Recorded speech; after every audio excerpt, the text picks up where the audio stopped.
आमतौर पर पीएम मोदी के सुरक्षा काफिले में कितनी कार होंगी, किस फॉर्मेशन में चलेंगी, ये एसपीजी प्रोटोकॉल के तहत तय होता है और गृह मंत्रालय की गाइडलाइंस के तहत पूरा काफिला रहता है। प्रधानमंत्री के काफिले में आमतौर पर एक गाड़ी प्रधानमंत्री के लिए होती है, एक हूबहू डिकॉय व्हीकल होता है, यानी कि प्रधानमंत्री की गाड़ी जैसी ही दूसरी कार।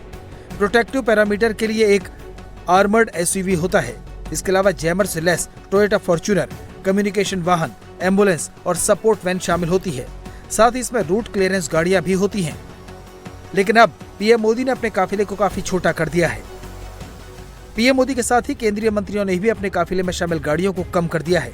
गृह मंत्री अमित शाह ने अपने काफिले में गाड़ियों की संख्या घटा दी है। इसके साथ ही रक्षा मंत्री राजनाथ सिंह ने भी अपनी Z+ सुरक्षा में लगी कई गाड़ियों को कम कर दिया है।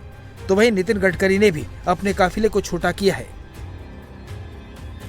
इसके साथ ही कई और केंद्रीय मंत्रियों ने अपने काफिले को छोटा कर दिया है या फिर पब्लिक ट्रांसपोर्ट इस्तेमाल करना शुरू कर दिया है।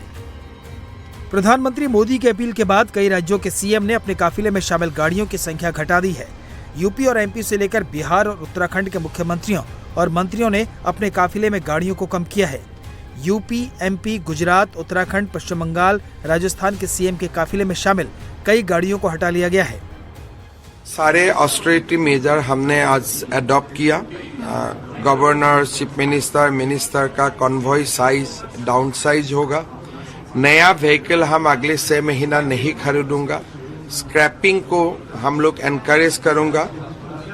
कोई भी विदेशी सामान हम अगले 6 महीना तक नहीं खरीदूंगा सरकार का ओर से। कोई फॉरेन ट्रेवल नहीं होगा, गवर्नमेंट फॉरेन ट्रेवल भी नहीं होगा, प्राइवेट फॉरेन ट्रेवल भी नहीं होगा। जहां तक सरकार और सरकारी एम्प्लॉइज का इशू है, except medical treatment nobody will go to abroad. So Assam in a humble way प्रधानमंत्री जी का अपील को क्रियान्वित करने का प्रयास करें। ईंधन बचाने के लिए यूपी के मुख्यमंत्री योगी आदित्यनाथ ने कई बड़े फैसले लिए हैं। बुधवार को ही कैबिनेट बैठक में 7 बड़े फैसले लिए गए। मुख्यमंत्रियों, मंत्रियों, विधायकों और अफसरों का काफिला 50% तक घटेगा। हफ्ते में एक दिन इन्हें पब्लिक ट्रांसपोर्ट या बस, मेट्रो से चलना होगा। सभी सरकारी बैठकें, सेमिनार, कॉन्फ्रेंस, वर्कशॉप वर्चुअल होगी। राज्य सचिवालय की 50% बैठकें वर्चुअल होंगी। बड़ी कंपनियों में हफ्ते में 2 दिन वर्क फ्रॉम होम होगा। हफ्ते में एक दिन नो व्हीकल डे मनाया जाएगा। पेट्रोल, डीजल और बिजली बचाने पर जोर दिया जाएगा। पीएम मोदी की अपील के बाद महाराष्ट्र सरकार एक्शन मोड में है। बुधवार को सीएम देवेंद्र फडणवीस ने 2 हाई लेवल मीटिंग की, जिसके बाद सरकार ने फैसला किया कि मुख्यमंत्री समेत सभी मंत्रियों के काफिले में गाड़ियों की संख्या आधी होगी। सभी मंत्रियों के विदेश दौरे रद्द होंगे। हेलीकॉप्टर और विशेष विमान के इस्तेमाल पर रोक रहेगी। मंत्री सार्वजनिक परिवहन का इस्तेमाल करेंगे। अफसरों को सरकारी काम के लिए पब्लिक ट्रांसपोर्ट का इस्तेमाल करना होगा।